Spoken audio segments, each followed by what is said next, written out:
Hello and welcome to my channel SK Helping Hand Tutorials।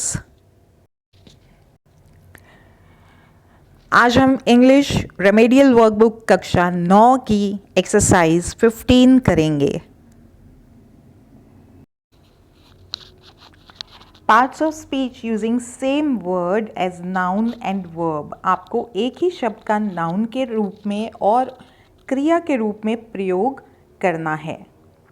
तो यहाँ पे हम देखते हैं कि बहुत सारे शब्द ऐसे हैं अंग्रेजी में। In English many words can be used both as nouns and verbs, जिसका हम नाउन और क्रिया के रूप में दोनों के रूप में प्रयोग कर सकते हैं। तो वही हमें सीखना है। उदाहरण दिया है, my father gifted me a watch on my birthday.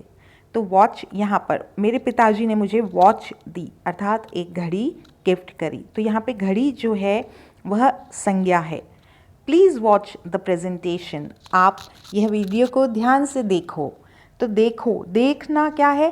काम है, और काम को बताने वाले शब्द क्या होते हैं? क्रिया। तो वॉच यहाँ पर क्रिया है।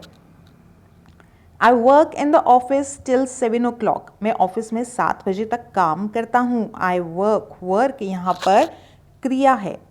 She is trying to find work. वह कार्य ढूंढने का प्रयास कर रही है। कार्य कर नहीं रही, फाइंड कर रही है। काम क्या कर रही है? ढूंढ रही है। और क्या ढूंढ रही है? काम ढूंढ रही है। तो आप यहाँ पे सरल तरीके से पता कर सकते हैं, जब हमें क्या या कौन का उत्तर मिलता है तो वह शब्द नाउन हो जाता है। ठीक है, मेरे पिताजी ने क्या दिया? घड़ी दी। प्लीज़ वॉच द प्रेजेंटेशन, क्या करो। अगर क्या करो का उत्तर मिल रहा है तो वॉच। ठीक है।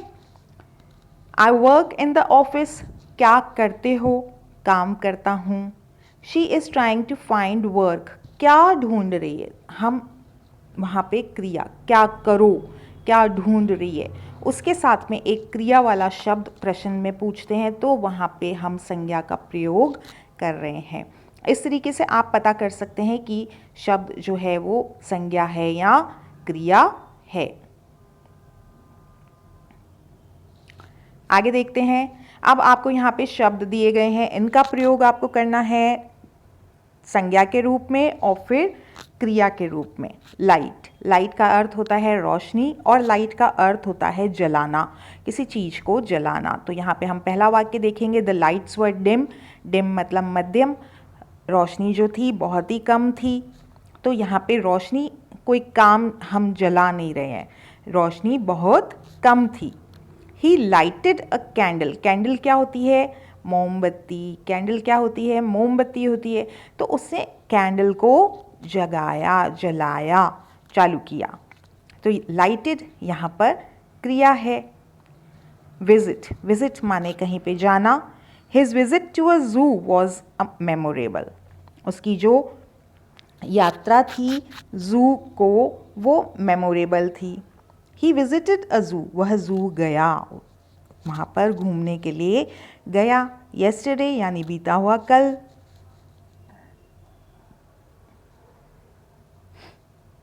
तो आप यहाँ पे इसको लिख सकते हैं, the lights were dim, he lighted a candle, his visit to a zoo was memorable, he visited a zoo yesterday.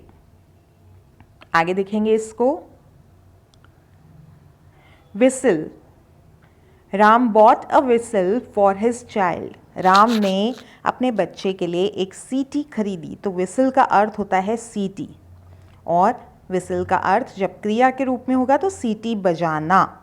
His child whistle the whole day. उसका बच्चा पूरे दिन सीटी बजाता रहा। आप फिर से देख सकते हैं, Ram bought a whistle for his child whistle the whole day. Break, let's take a lunch break. हम दोपहर के भोजन के लिए एक ब्रेक लेते हैं, यानी मध्याह्न जो समय होता है वह लेते हैं। The plate will break if it falls. Falls गिरना, तो टूट जाएगी, यहाँ पर क्रिया के रूप में प्रयोग हुआ break. Play, rain stopped their play. उनके खेल को बारिश ने रोक दिया। दे प्लेड फुटबॉल, वे फुटबॉल खेल रहे थे या खेले थे। दे प्लेड फुटबॉल, उन्होंने फुटबॉल खेला। चेंज, चेंज का अर्थ होता है बदलाव या बदलना। क्रिया के रूप में होगा बदलना किसी चीज़ को, और चेंज का अर्थ है बदलाव। No change was made in the schedule, schedule में कोई चेंजेस नहीं किए गए, कोई बदलाव नहीं किया गया। दे change the colour of the wall, उन्होंने दीवार का कलर बदल दिया। तो बदल दिया, चेंज्ड, ठीक है। यहाँ पे ये क्रिया के रूप में प्रयोग हुआ है। Drink, students were provided food and drink, बच्चों को भोजन और पीने के लिए कुछ दिया गया। Students drink milk at the school, बच्चे विद्यालय में दूध पीते हैं। यहाँ पे ड्रिंक पीने का काम कर रहे हैं वो, और यहाँ ऊपर वाले में ड्रिंक का अर्थ है कि कोई भी पेय पदार्थ, पीने की कोई भी वस्तु हो सकती है, दूध, पानी, उसे हम ड्रिंक कहेंगे।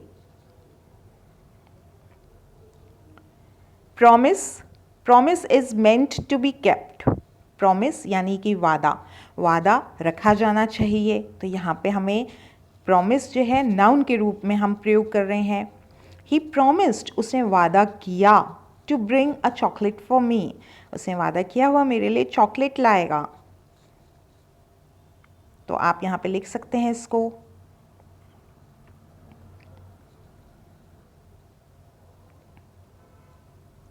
आगे देखते हैं laugh, his jokes got a good loud laugh, his jokes, लोग उसके चुटकुलों पर अच्छी हंसी हंसे, जोर जोर से हंसे। द लाफ्ड लाउडली, यहाँ पर दे लिखना है आपको, दे लाफ्ड लाउडली, वाई लगा लीजिए, THEY, दे लाफ्ड लाउडली, वो जोर जोर से हंसे। अगला है प्लेस, प्लेस का अर्थ होता है स्थान, प्लेस का अर्थ है स्थान, और जब हम क्रिया के रूप में प्रयोग करते हैं तो उसका अर्थ है रखना। उसका क्या अर्थ हो जाता है? रखना। तो पहले हम स्थान के लिए देखते हैं जो कि नाउन है। He kept the jug at its place, उसने जग को उसकी जगह पर रख दिया, जग की जगह जहाँ रखने का स्थान है वहाँ पर रख दिया। क्रिया के रूप में he place the jug on the table, तो यहाँ पे देखिए कहाँ रखा? टेबल पे। हम ये नहीं कह रहे उस स्थान पे रख दिया, और उसने उसको रखा, कहाँ रखा? टेबल पे रखा। He place the jug on the table.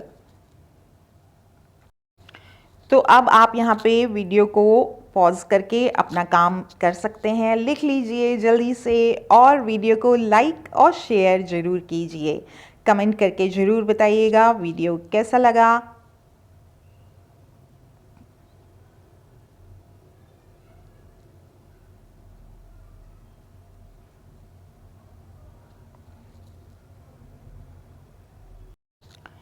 तो कक्षा 9 की वर्कबुक के लिए इसी तरीके से बेस्ट वीडियोस पाने के लिए चैनल को सब्सक्राइब कीजिए। Don't forget. Thank you.